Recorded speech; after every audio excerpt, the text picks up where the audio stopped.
Boa noite a todos. Nós estamos vivendo na sequência do nosso estudo sistematizado. Hoje, o estudo do capítulo número 2 do Evangelho segundo o Espiritismo, onde, em 8 parágrafos, nós vamos compreender o que Jesus quis dizer quando afirmou que o seu reino não era deste mundo.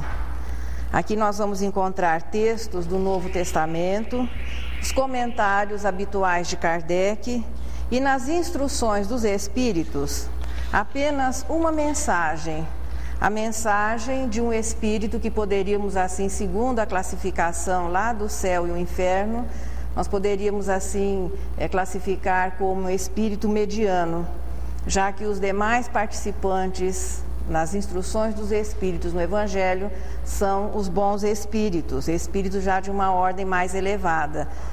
Mas nesse capítulo em especial, a participação de uma rainha, ninguém melhor do que um rei ou uma rainha, que podemos considerar a maior posição material humana que alguém possa ter, para realmente nos fazer compreender a diferença entre o mundo material, os valores materiais, as coisas humanas e os valores do espírito e a posição do espírito na vida espiritual, que não tem nada a ver com a posição que ele tem ocupado aqui no planeta Terra, mas sim é decorrente daquilo que ele for. Não é o ter que determina essa posição no mundo espiritual, mas o que determina a condição moral é aquilo que se é. Nós vamos ver os temas: a vida futura, a realeza de Jesus e o ponto de vista. Quem estiver seguindo, nós temos aí o primeiro parágrafo, onde nós vamos encontrar os textos tirados do Novo Testamento. É uma transcrição do capítulo número 18, versículos 33, 36 e 37 do Evangelho de João. Pilatos, tendo entrado de novo no palácio e feito vir Jesus à sua presença, perguntou-lhe: És o rei dos judeus? Jesus respondeu: Meu reino não é deste mundo. Se o meu reino fosse deste mundo, a minha gente houvera combatido para impedir que eu caísse nas mãos dos judeus, mas meu reino ainda não é daqui. Disse-lhe então Pilatos: És, pois, rei? Jesus lhe respondeu: Tu o dizes, sou rei. Não nasci e não vim a este mundo, senão para dar testemunho da verdade. Aquele que pertence à verdade, escuta a minha voz. Quando essa cena aconteceu? Eu acredito assim que uma coisa que pode contribuir, enriquecer o nosso estudo do Evangelho, é quando nós encontramos essas transcrições, dar uma chegadinha até o Novo Testamento, localizar e depois entrarmos no clima daquele acontecimento. O que acontece um pouquinho antes, o que aconteceu um pouquinho depois. Esse trabalho, essa pesquisa, naturalmente Kardec a desenvolveu para que nós possamos compreender melhor o espírito daquela cena e, naturalmente, o tema, a ideia, o fundo do próprio capítulo. Essa cena aconteceu quando da prisão de Jesus. Eles o levam a interrogatório e ele estava com as mãos amarradas. Após haver sido preso no jardim do Getsemane, onde Pedro, para defendê-lo, fere um dos soldados. Segundo os historiadores, esse soldado se chamava Malcos. E ele decepa a orelha do soldado. Jesus recoloca a orelha no lugar e o soldado fica curado. Depois disso é a sequência dos fatos que culminam com a prisão de Jesus. Ele é levado a Anás, para que era o sumo sacerdote daquele ano e que era sogro de Caifás. Este o interroga acerca da sua doutrina e sobre os seus discípulos e os seus seguidores. Jesus diz a Anás: Por que me interrogas? Pergunta aos que me ouviram, e eles sabem bem o que eu lhes disse, pois nada disse em oculto.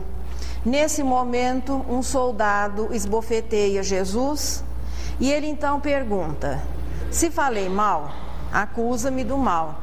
Mas se falei bem, por que me feres? Jesus, portanto, viveria, seria assim a representação de um dos seus ensinamentos, que quando alguém batesse na face direita, oferecesse à esquerda, ele só se concedeu o direito de perguntar por que ele estava sendo agredido, pois afinal de contas, ele estava naquele momento com as mãos amarradas. Então não havia necessidade daquela agressão, porque ele não estava desrespeitando e nem tinha as condições mínimas de qualquer movimento de fuga, ele estava ali preso, amarrado. Ele só pergunta ao soldado por que é que ele o havia agredido. Depois disso, Jesus é levado a Caifás, mais tarde é levado ao pretório, que era a sala do tribunal romano, onde os judeus não entravam, era onde eram julgados os casos em que havia algum comprometimento com as leis romanas. Ali ele é interrogado pelo legado romano à época, Pôncio Pilatos. Pilatos não quis se comprometer, pois ele sentiu que nada incriminava Jesus com relação às leis romanas que no momento ele representava naquela região. Ele sugere então que Jesus seja julgado pelas leis judaicas, pelas leis religiosas. Pesou também nessa decisão de Pôncio Pilatos um pedido que a sua esposa lhe havia feito, que ele não se envolvesse no julgamento ou na punição do profeta judeu. E pesou também o pedido que Lívia, a esposa do senador Públio Lentulus Cornélios, que no momento também exercia suas atividades, representava Roma ali na região de Israel. Lívia também havia intercedido por Jesus, e quem quiser saber um pouquinho mais a respeito, essa intercessão de Lívia com relação a Jesus é que deu motivo ao livro há 2000 anos e possivelmente que influiu em muito na vida do senador romano, que nós viríamos conhecer agora, mais tarde, como o nosso Emmanuel, que Emmanuel acaba sendo de domínio público da comunidade espírita. Então, quem quiser saber os detalhes, esse acontecimento, esse momento foi muito importante na vida de Lívia e do senador romano. Tudo isso passou pelo pensamento de Pilatos e ele acaba não se envolvendo. Veja, se Pilatos poderia, utilizando-se da sua, da sua força como representante de Roma, ele poderia haver intercedido por Jesus e impedir a sua crucificação. Mas a sua situação era muito difícil, ele tinha que manter uma boa amizade com o povo judeu e tinha que representar, claro, o seu papel de legislador romano. Portanto, ele prefere entregar Jesus ao juízo do Sinédrio, seriam a partir daí os julgadores, os juízes de Jesus, e aquela famosa cena em que ele pede que venha uma bacia com água e lava as mãos. Veja, passando a partir daí esse gesto simbolizar que você não quer se envolver ou não quer ser responsabilizado pelo assunto ou pela situação. Jesus, portanto, acaba sendo condenado, instigado pelos fariseus e pelos próprios representantes do Sinédrio, que misturados à multidão escolhem Barrabás, já que era costume naquela época, na comemoração da Páscoa dos judeus. Veja, a Páscoa dos judeus é a comemoração da saída dos hebreus do Egito, não tem nada a ver com a Páscoa católica, que comemora a ressurreição de Jesus. E aí nós temos que fazer uma pequena observação. Na doutrina espírita não existe comemoração da Páscoa, porque a imortalidade da alma é um dos princípios importantes do espiritismo. Então Jesus não morreu como ninguém morre, portanto não houve ressurreição, mas simplesmente uma continuidade.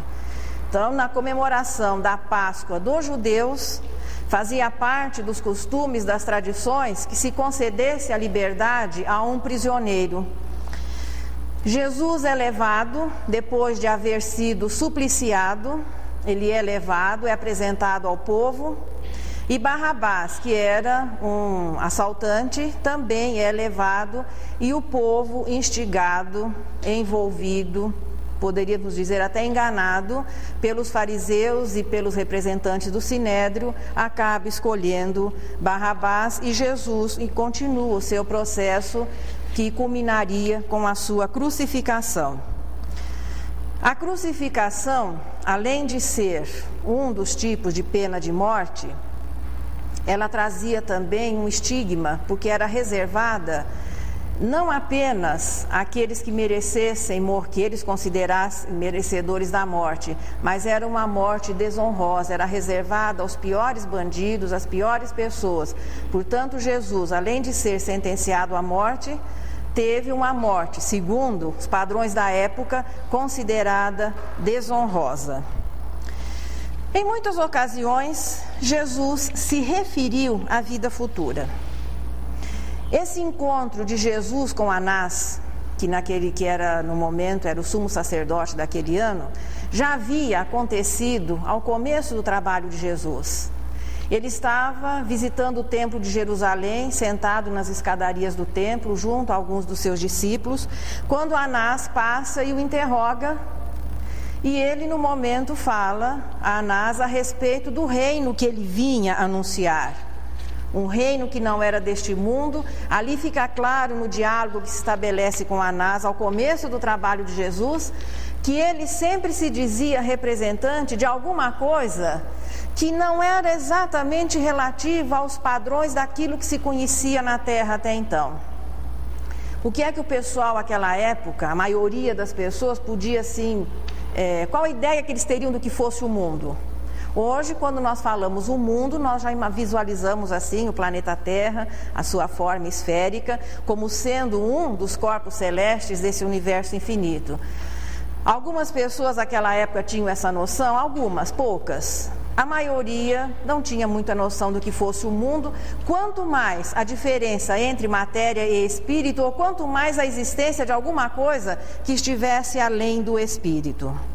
O cristianismo viria fazer o lançamento da ideia acerca da vida espiritual, da matéria além do conceito primário de ponderabilidade, de alguma coisa além do corpo, além dos padrões humanos, que hoje nós sabemos ser a verdadeira vida, a vida do Espírito. Na sequência do nosso capítulo aqui do Evangelho, nós vamos encontrar, nessa sequência de estudo, todos os princípios doutrinários que formam o corpo filosófico da doutrina espírita. No primeiro capítulo, que acho que os companheiros ainda se lembram, né? Não vim destruir a lei. Ali, o tema desenvolvido é a unidade divina, que é um dos princípios da doutrina espírita. O segundo capítulo nos traz um assunto de muita importância, a imortalidade da alma.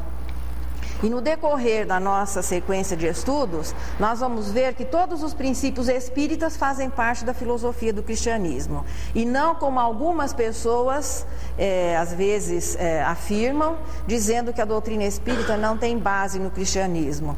Tem, e com todo o direito de apresentar-se como sucessora do pensamento cristão, mantido na doutrina espírita em toda a sua pureza.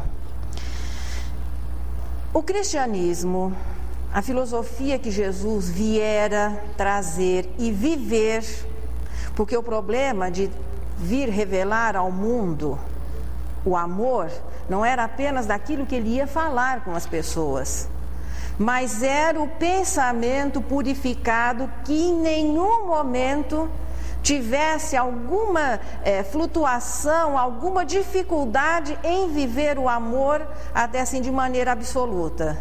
E quem consegue isso são os espíritos purificados. Veja que nós, a nível da nossa realidade de prova e expiação, nós temos até muito boa vontade, nós queremos ser bons. O que nós não conseguimos é manter essa disposição por muito tempo seguido. Mas nós já temos consciência da importância do bem. E a nível de vir revelar ao mundo o amor como lei maior, só um espírito que já tivesse vencido todas as barreiras que a matéria possa oferecer, vivendo já a realidade de espírito puro. É por isso que ele disse em algumas situações que antes que o mundo fosse, eu já era, colocando-se assim como alguém anterior à própria formação do planeta Terra. Então, hoje, à luz da doutrina espírita, nós sabemos que Jesus é o Espírito que recebeu das mãos de Deus a responsabilidade de ser o instrutor, o mestre, o professor da humanidade terrestre. O cristianismo, portanto, só tem sentido se nós o compreendermos à luz da imortalidade. Ser bom significa, na realidade material, ser perdedor em muitas situações. Todas as vezes que nós vamos ser bons, nós nos sentimos perdendo ou sendo lesados em alguma coisa. É a renúncia, é conceder aos outros o direito que nós julgamos ter, é estabelecer o nosso direito a partir do direito do próximo, e isso para o espírito imperfeito significa perda, significa que nós estamos renunciando. E toda a filosofia do cristianismo é baseada nessa possível perda que nós vamos ter. E a recompensa sempre é aquela ideia de futuro, ou seja, na vida espiritual, na continuidade. É exatamente por isso que o assunto imortalidade é colocado no 2º capítulo do Evangelho, porque todas as religiões já estão de acordo com relação à existência, à unidade divina e à imortalidade da alma. A partir daí, as divergências começam a acontecer. Mas todas as religiões têm os seus princípios baseados, em primeiro lugar, nessas duas ideias: a existência, a unidade divina e a imortalidade da alma. O que é que os judeus pensavam acerca do futuro, da continuidade, ou o que acontecia com as pessoas após a morte? A imortalidade é uma ideia inata. Ela faz parte, podemos dizer assim, da natureza humana, porque nós já temos condições de armazenar as nossas lembranças de espírito. É claro que elas não se fazem presentes na memória no consciente dessa existência, mas cada um de nós tem os registros do seu passado, e isso nos dá uma consciência que se manifesta em primeiro lugar como uma ideia que não é aprendida, mas que faz parte da natureza e que vai se desenvolvendo, de que nós somos imortais. E a imortalidade se faz presente em todas as crenças, veja, no aspecto nobre das religiões do passado, não no aspecto popular dessas religiões. Mas a unidade de Deus, a imortalidade que nós estamos, depois na continuidade nós veremos os outros princípios, mas agora na sequência, elas se fazem presentes no aspecto reservado, no aspecto iniciático de todas as crenças do passado. O que se popularizava eram ideias imprecisas. Os judeus, por exemplo, eles aceitavam a ressurreição, que era já uma distorção da reencarnação. Mas com relação à continuidade, a maioria, veja, dos povos da antiguidade, nas religiões, veja, no aspecto popular das religiões, acreditavam em uma continuidade, eram ideias imprecisas acerca do assunto, acreditavam na existência dos anjos como seres privilegiados por criação, existia o respeito às leis divinas, mas esse respeito era sempre condicionado ou recompensado em coisas materiais. Então, o respeito aos deuses traria como recompensa boas colheitas, vitórias sobre os inimigos, facilidades. Quer dizer, que o politeísmo já falava de alguma coisa além da matéria, mas era uma ideia muito humanizada, muito primitiva, e o respeito seria recompensado com benefícios, mas sempre de ordem material. O próprio Decálogo, o próprio Moisés, não pôde adiantar-se a respeito, devido ao quê? Ao pouco desenvolvimento moral da época. O Decálogo ditava normas de comportamento moral, mas na convivência diária entre as pessoas, estabelecendo normas de uma convivência menos primitiva, mas não se tratando ainda de assuntos espirituais. A justiça viria regular e estabelecer um comportamento menos belicoso, menos violento entre as pessoas. Era importante que o homem aprendesse, em primeiro lugar, a respeitar o direito das pessoas. E ali não mais, ficando, a partir daí, abolida a ideia de que a força poderia estabelecer qualquer tipo de superioridade. Mas era o direito reconhecido como dever pelo respeito ao próximo. Para que o espírito possa chegar ao amor, em primeiro lugar, ele tem que descobrir o que é a justiça. Veja, nós podemos ser justos sem bondade, mas ninguém pode ser bom sem justiça. O cristianismo viria na continuidade. Jesus, quando enviou tanto aqueles que fizeram o trabalho precursor, como quando enviou Moisés como revelado, como confiou a Moisés o trabalho de ser o revelador da justiça, Jesus sabia que mais tarde ele viria, essa promessa havia sido feita pelo próprio Jesus aos espíritos vanguardeiros do progresso da humanidade. Então todas as religiões do passado aguardavam e sabiam que o Messias viria. Como ele sabia que depois, no mundo moderno, viria a continuidade do trabalho. É necessário que se desse um tempo para que os homens pudessem desenvolver-se intelectual e moralmente, para que pudessem assimilar a lição. Então, à medida que nós vamos crescendo, as lições vão sendo renovadas, porque a capacidade de compreensão vai se tornando mais ampla. Jesus apresenta a humanidade terrestre. Quando nós falamos do cristianismo, muitas vezes nós ficamos assim limitados à ideia de que Jesus viveu há mais ou menos 2000 anos e que a sua mensagem foi dirigida em primeiro lugar àquele grupo do povo judeu e a algumas pessoas que na continuidade conseguiram compreender a mensagem do cristianismo. O que nós temos que começar a raciocinar é de uma maneira mais ampla. Jesus veio revelar e viver a mensagem do amor, procurando sensibilizar com a sua mensagem não apenas aqueles pouco encarnados que tiveram, podemos dizer assim, a felicidade ímpar de haver partilhado aquele momento no planeta Terra com ele. Ele veio revelar e viver essa mensagem a todos os espíritos matriculados aqui no planeta Terra, que segundo os cálculos de espíritos, por volta de 25 bilhões de almas. Jesus, portanto, naquele momento, informou a humanidade que a vida futura era alguma coisa que fazia parte da própria natureza, não se estendendo em detalhes maiores, porque ele não poderia estender-se de uma maneira assim, mais detalhada ou com maior profundidade. A ciência ainda, naquela época, pelo menos a ciência convencional, não havia sequer chegado aos 4 elementos formadores da matéria. Como é que ele poderia estender-se em considerações acerca do espírito, se ainda a maioria das pessoas sequer tinha ideia do que fosse matéria? Portanto, ele passa a informação como sendo uma lei, sem aprofundar-se nos detalhes, mas os que tinham condições de compreender, o compreenderam.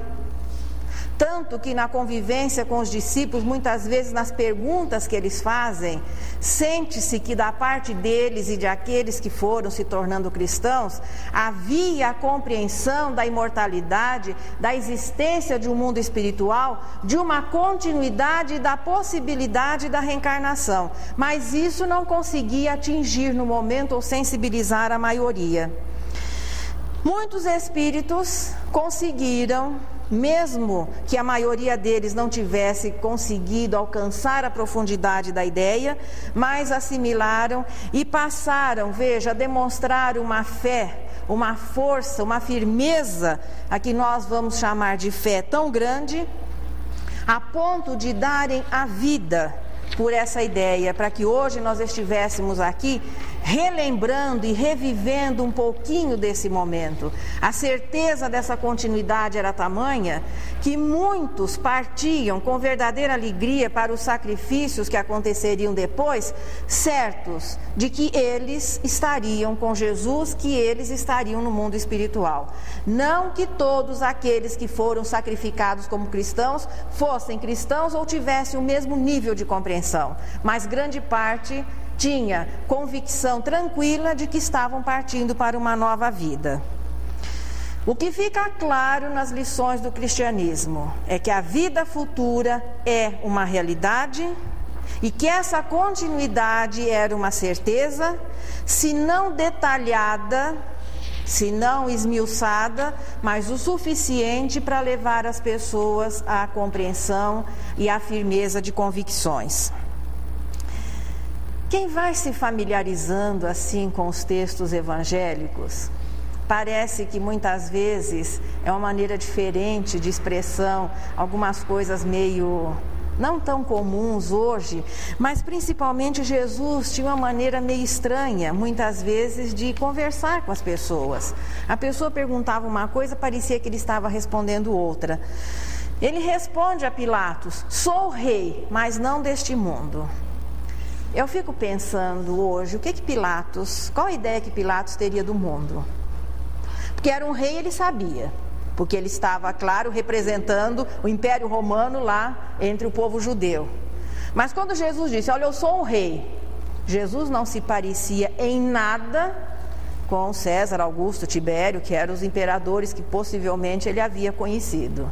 Jesus não se parecia nada com eles. E além do mais, eu não sou rei deste mundo.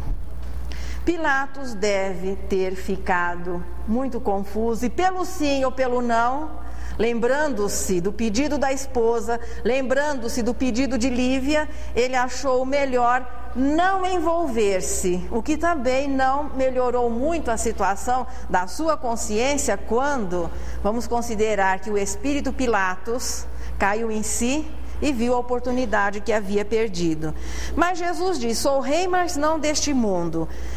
Nasci e vim a este mundo para dar testemunho da verdade.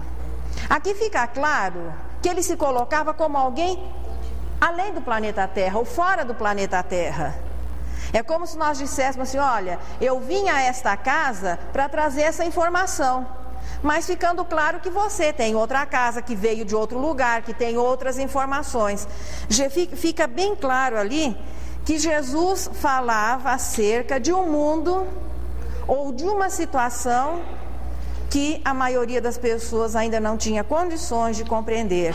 E na sequência, nas outras oportunidades em que o assunto continuidade, futuro, é colocado, de que para ir-se para esse mundo, a pessoa só ia sem o corpo, ou seja, depois da morte.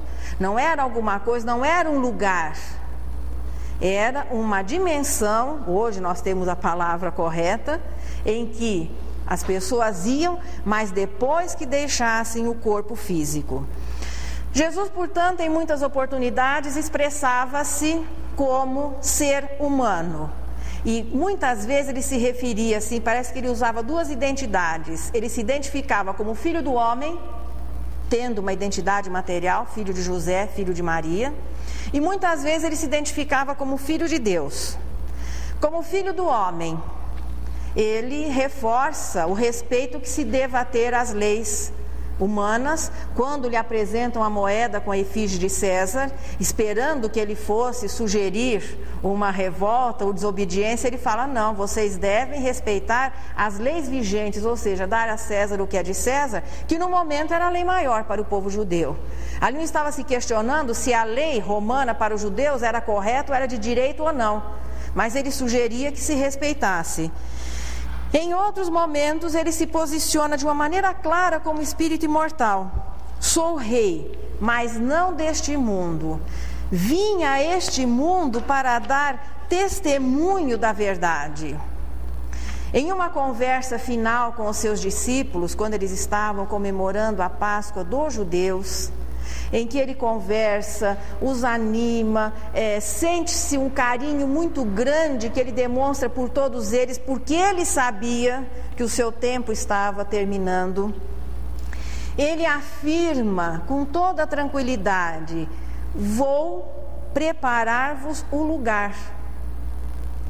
Então são situações claras em que ele expressa, dá testemunho da existência de alguma coisa além dos limites estabelecidos pelo berço e pelo túmulo, e não apenas para ele, para todas as pessoas.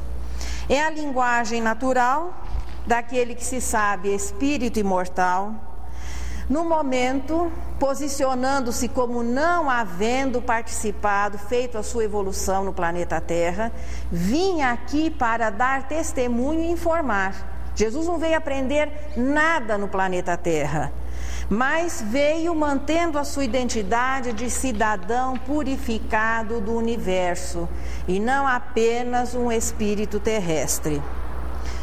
Durante séculos, permaneceriam as ideias imprecisas sobre o assunto, continuidade, reino dos céus. Qual é o endereço do reino do céu? Qual a localização do inferno? Porque essas duas ideias faziam parte das tradições religiosas da época. Os judeus tinham ideias acerca do céu, como existia o conceito de penalidade de ida ao inferno. O que melhor se conseguia colocar era que o céu era em cima e que o inferno localizar-se-ia no centro da terra. Até hoje ainda nós temos esse hábito, né? Até os espíritas, quando a gente fala assim, olha os bons espíritos, você dá uma olhadinha para cima. Por quê? Já esse conceito de cima e embaixo é alguma coisa apenas terrestre. Mas essa ideia era passada. O céu, a cerca, era para cima, o inferno, naturalmente, na situação contrária, embaixo da terra. Eram lugares, veja, físicos, tormentos e facilidades ou recompensas físicas para pessoas sem corpo, porque ninguém ia para o céu ou para o inferno com o corpo. E de repente a ideia que se tinha dos tormentos, por exemplo, é que eram tormentos físicos. Jesus não se estendeu além do necessário. Ele não poderia de maneira nenhuma no momento dizer que o inferno não existia ou que a pessoa não seria punida depois. Porque ele não poderia apresentar a vida espiritual como ela era pela incapacidade de compreensão. Portanto, ele deixa passar a ideia daquela justiça punitiva, eternizando os sofrimentos, porque ele sabia que posteriormente, alguns séculos depois, a humanidade teria condições de compreender a vida futura de uma maneira melhor. Veja, nós estamos dizendo que no momento nós já temos todas as informações que nos permitam ter uma ideia precisa do que é a vida espiritual, mas já somos muito melhor informados do que era o povo do passado. Essas ideias acomodaram durante algum tempo a nossa necessidade de compreender. Os bons iam para um céu impessoal, não se tinha endereço, e além do mais, não existia a possibilidade de comunicação, porque as religiões estabeleciam que quem ia para o céu não podia se comunicar com aqueles que ficavam na terra. Também o que é que se fazia no céu? Nada muito atraente. Portanto, a perspectiva de ida para o céu, a partir de uma única existência, e depois de todo o esforço, todo o trabalho, ficar lá, em eterna contemplação, acredito que não fosse alguma coisa que motivasse as pessoas a um esforço maior para atingir a situação de bem-aventurança.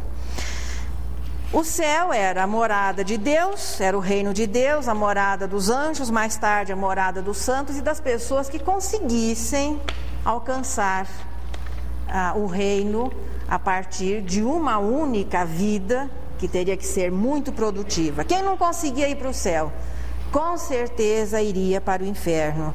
Situação definida também que não permitia nenhuma modificação. Quem estava no céu não podia se comunicar com os que haviam ficado na terra. E quem ia para o inferno, muito menos, porque de lá não se podia sair. Então eram situações definitivas, estabelecidas, que durante algum tempo possivelmente auxiliaram a controlar e domar as nossas tendências violentas inferiores a partir do quê? Do medo, mas que mais tarde as ideias seriam melhor compreendidas e o homem se entenderia como um viajante da eternidade, responsável pelos seus atos e vivendo naturalmente a vida espiritual, que depois de determinado tempo passaria até oferecer a possibilidade de endereço, de descrições. Então não mais aquela ideia vaga, o que aconteceria com a alma depois da morte, mas com explicações que definissem qual é a situação da alma após o desencarne. À luz do Espiritismo, portanto, que é a visão espírita do assunto, a doutrina espírita viria aprofundar, viria assim veio facilitar a compreensão dos ensinamentos de Jesus e tornou a vida futura uma realidade material.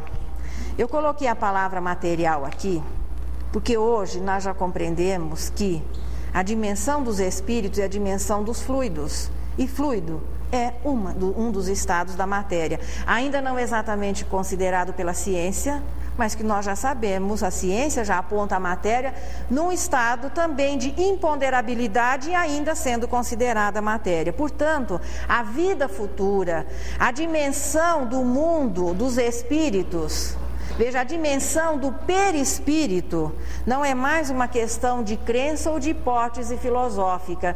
E a vida do espírito, que é aquela essência, é o ser que pensa, cuja forma não pode ser precisada e que consegue no momento dar prova da sua existência através das emissões do pensamento, o espírito, que é a individualização do princípio inteligente, como um dos componentes do universo no seu aspecto espiritual.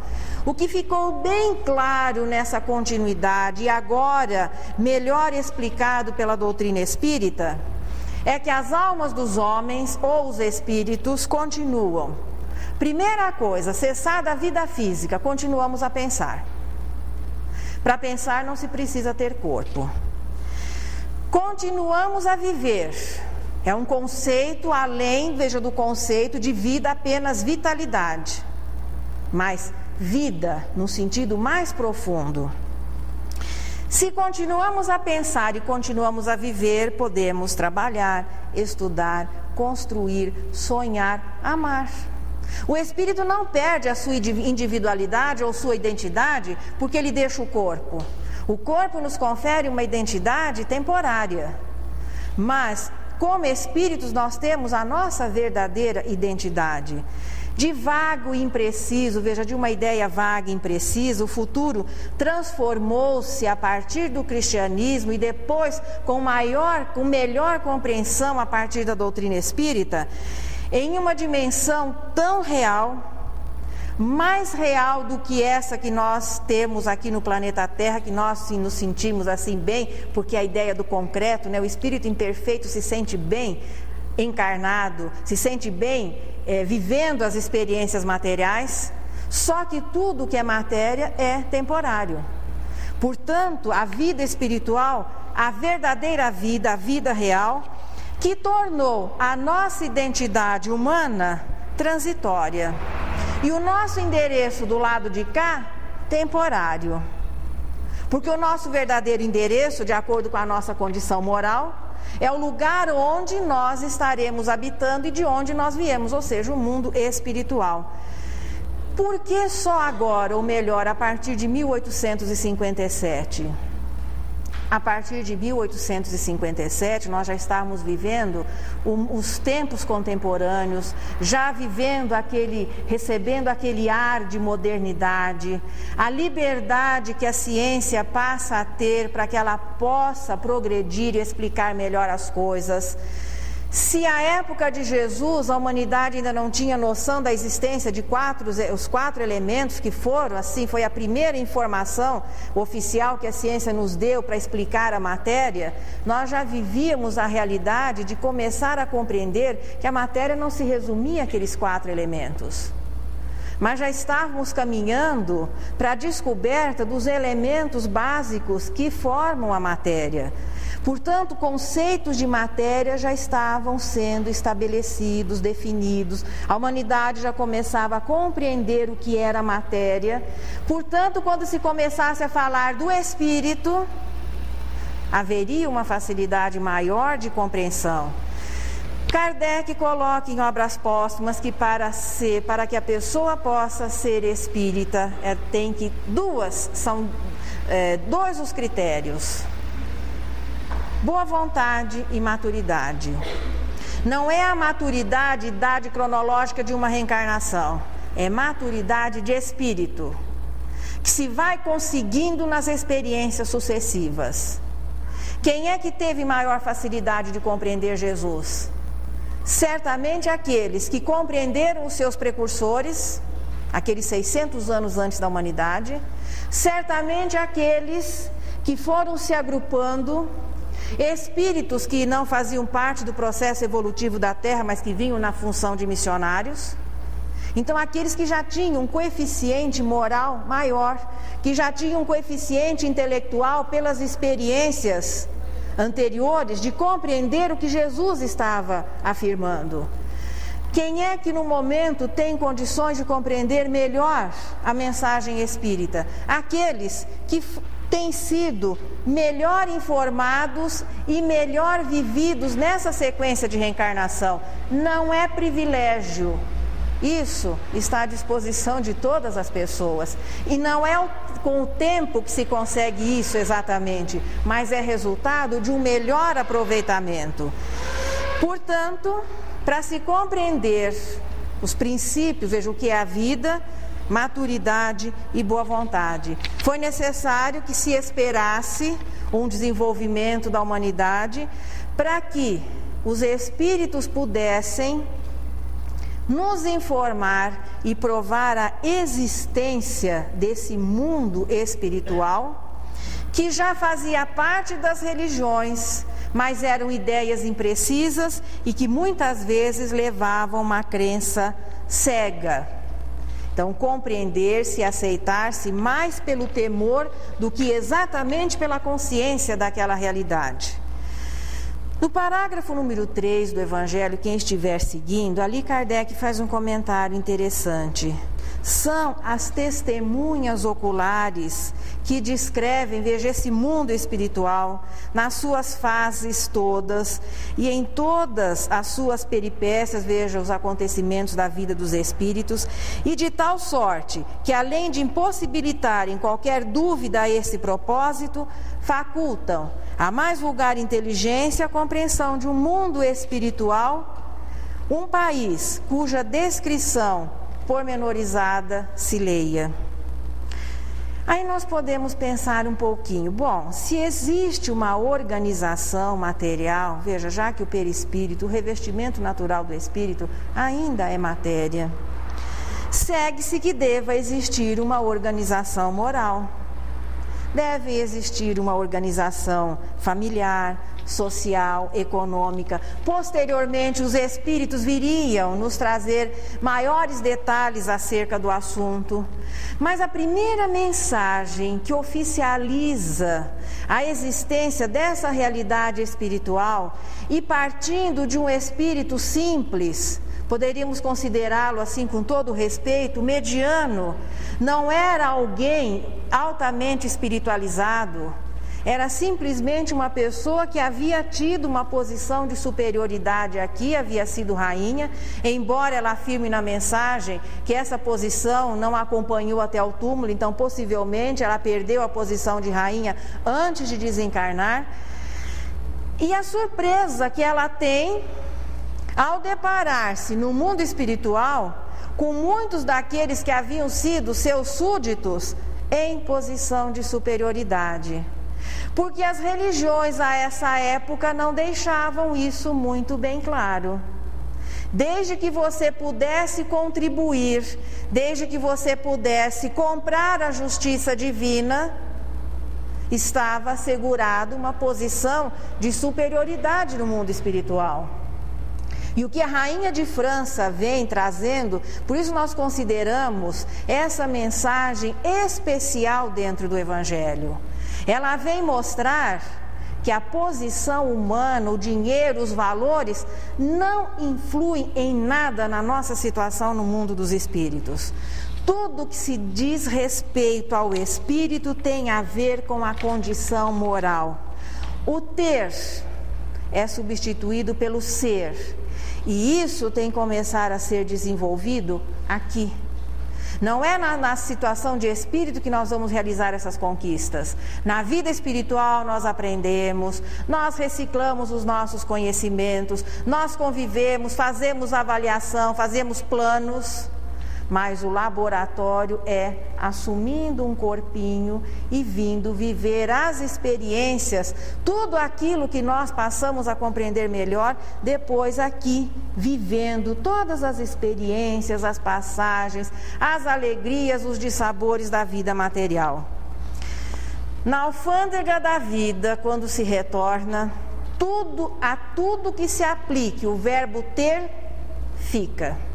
Só passa aquilo que nós aplicamos o verbo ser.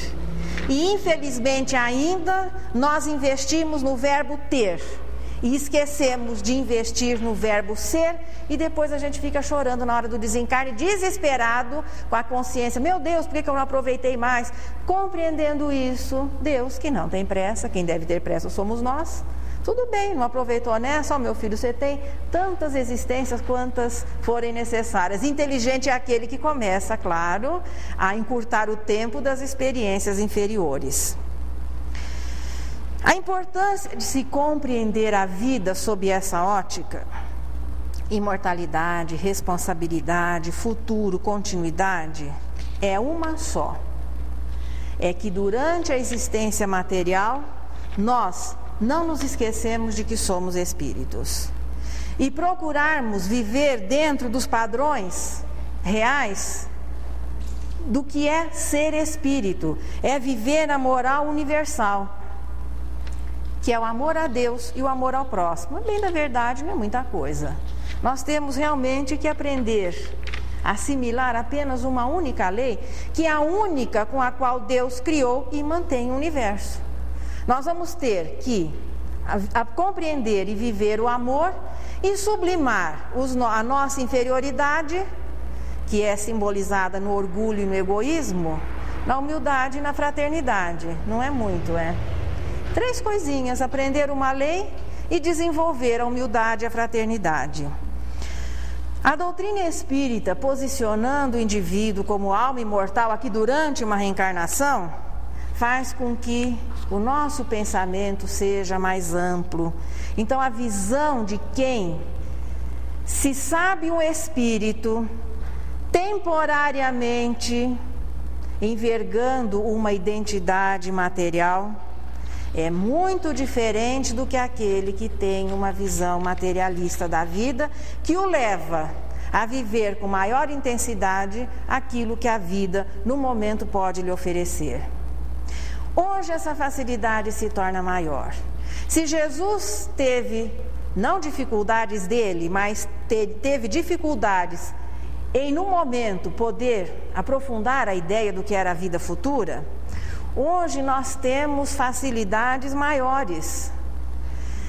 O mundo espiritual agora parece até aquela fase das grandes descobertas, quando Américo Vespúcio veio e detalhou, desenhou como deveria ser o continente americano.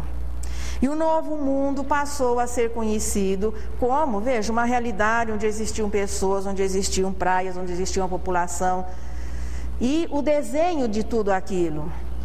Os espíritos hoje não só dão atestado da sua continuidade, da sua condição moral, mas nós já temos assim desenhos. Hoje quase que se chega à possibilidade de transmissões, a transcomunicação que não dispensa a participação do médium. O pessoal pensa que são só os aparelhos, mas nós sabemos que nessa possibilidade, à luz da doutrina espírita, não existe, mas já nos permite assim ter uma prova material desse mundo espiritual, onde 4/5 da humanidade vive. Nós somos a minoria. 1/5 encarnado, 4/5 compondo o mundo espiritual. Se fôssemos eleger um representante terrestre e toda a humanidade votasse, certamente um espírito que ganharia a eleição, porque os espíritos desencarnados são a maioria, naturalmente vivendo na atmosfera espiritual do planeta Terra, e as reencarnações se processando nas idas e vindas. No momento, a Terra comporta 6 bilhões de almas encarnadas. Então, nas trocas, nós vamos tendo a oportunidade de todos que tenham necessidade da reencarnação viverem as suas experiências materiais. O que os espíritos nos dizem é que existem cidades, o correspondente a países, os espíritos têm endereço, identidade, escolas, hospitais, cultivam a arte, existem, veja, sistemas econômicos, existe o trabalho, existe o lazer, existe o planejamento. A vida futura não é uma utopia, que de repente a pessoa desencarna e fica feito fantasminha, flutuando em meio a alguma coisa assim imprecisa. Não, existe uma dimensão muito mais organizada do que nós conhecemos por aqui, já que a vida material é uma cópia imperfeita de lá. Então, quando Jesus afirmava que o seu reino não era deste mundo, ele não se referia inclusive apenas a essa dimensão ligada ao planeta Terra, mas Jesus se referia ao universo. Era o homem, o espírito, que tinha noção exata, naquele momento, do que era o universo, que nós estamos começando a descobrir hoje. O seu reino, portanto, era o reino da lei maior, que é o amor. E ele se apresenta de uma maneira que só não compreendeu quem não quis. E se todas as religiões, as oriundas do cristianismo, reconhecem em Jesus uma palavra oficial, ele foi muito claro quando disse: vim a este mundo para dar testemunho da verdade. Aquele que pertence à verdade escuta a minha voz. Aqueles que já estavam preparados pela evolução intelectual e evolução moral e puderam compreender, entenderam que Jesus falava de futuro, de continuidade, de vida de espírito. A vida material, à luz da doutrina espírita e à luz dessa realidade, é apenas um elo harmonioso e muito importante na obra do Criador. Mas não é o mais importante na vida do espírito. Nós vivemos a cada reencarnação um segmento da nossa reta na eternidade. As vidas materiais são muito importantes porque é a única maneira do espírito desenvolver o seu potencial. Mas o objetivo para o qual a alma é criada, veja, a vida material é um meio para que ele atinja o seu objetivo, que é a perfeição. E é quando Jesus disse aos seus discípulos: vou preparar-vos o lugar. E qual é o lugar daqueles que vencem essa barreira, que vencem os limites estabelecidos pelo aprendizado material? É a vida em toda a sua plenitude. Continua-se sempre. O espírito progride sempre dentro daquela perfeição relativa que é concedida a cada nós.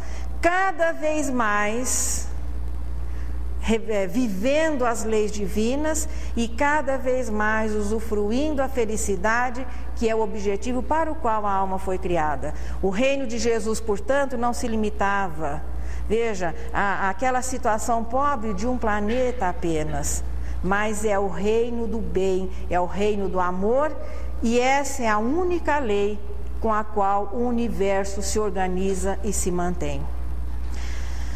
Na próxima semana, nós estaremos na continuidade do estudo, no terceiro capítulo do Evangelho. Quem está na sequência aí, qual que é o terceiro capítulo mesmo? Há muitas moradas na casa do Pai. Vamos continuar falando um pouquinho dessa vida futura, do universo, no seu aspecto material e no seu aspecto espiritual.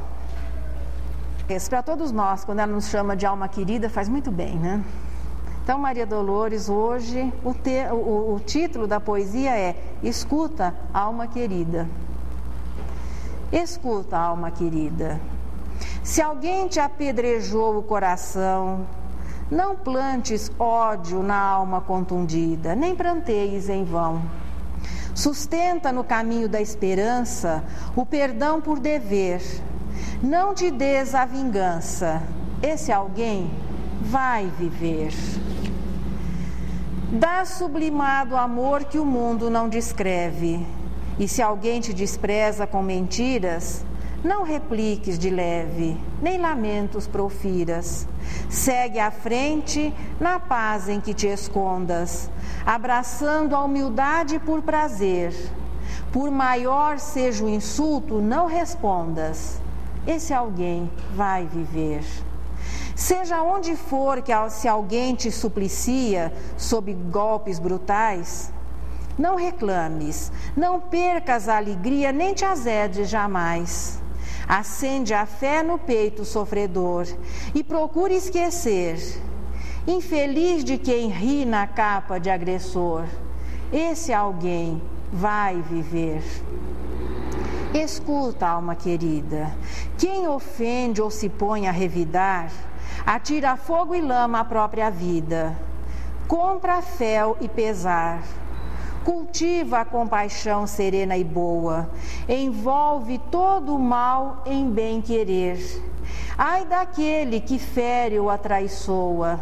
Esse alguém vai viver. E que neste instante